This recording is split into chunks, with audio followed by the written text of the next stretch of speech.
మా తండ్రి గారు బొజ్జా వెంకటరెడ్డి గారి 23వ వర్ధంతి సందర్భంగా ఈ రోజు వారిని స్మరించుకుంటూ వారి అడుగుజాడల్లో నడుచుకుంటూ రైతాంగ అభివృద్ధికి, రాయలసీమ ప్రాంత అభివృద్ధికి, తద్వారా భారతదేశ అభివృద్ధికి కృషి చేయాలన్న లక్ష్యంతో ఈ కార్యక్రమాన్ని నిర్వహిస్తున్నాం.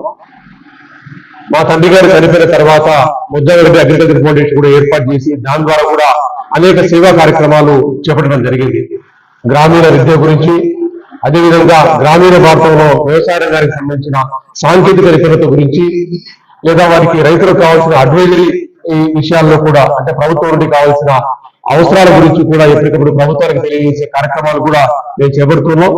మేము బొజ్జా వెంకటరెడ్డి అగ్రికల్చర్ ఫౌండేషన్ తరఫున ఈ కార్యక్రమాలు చేస్తూనే ఈ కార్యక్రమాలను అదే దృష్టితో నెరవేరుస్తున్న అనేక సంఘాలతో కూడా, ఆంధ్రప్రదేశ్ రైతు సంఘాల సమాఖ్యత కానీ, లేదా అఖిల భారత రైతు సంఘాల సమాఖ్యత కానీ, లేదా రాయలసీమ సాగుబడి సాధన సమితితో కానీ, ఇవన్నీ కూడా ప్రభుత్వ వ్యతిరేక చర్యలు కాదు.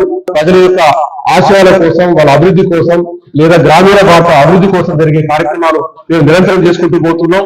ఇవన్నీ కూడా ప్రభుత్వానికి సూచన చేస్తూ, ప్రభుత్వం తప్పుదారి పడుతున్నప్పుడు కూడా దాన్ని మీరు తప్పుదారి పడుతున్నారని చెప్పే కార్యక్రమాన్ని కూడా మేము చేసుకుంటూ వచ్చాం. ఈ నేపథ్యంలోనే మేము అగ్రికల్చర్ ఫౌండేషన్ తరఫున, రాయలసీమ సాగునీటి సాధన సమితి తరఫున కూడా రాయలసీమకు కావాల్సిన సాగునీటి అభివృద్ధి, లేదా ఆంధ్రప్రదేశ్ సమగ్ర అభివృద్ధికి సంబంధించిన అంశాల్లో కూడా అనేకమైన కీలకమైన వ్యక్తులతో, అనేకమైన కీలకమైన సంస్థలతో కూడా కలిసి పనిచేస్తున్నాం.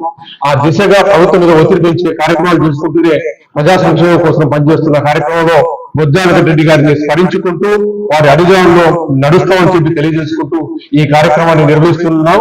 దీనికి సహకరిస్తున్న పెద్దలందరికీ కూడా నా హృదయపూర్వక నమస్కారాలు తెలియజేస్తున్నా. Thank you very much.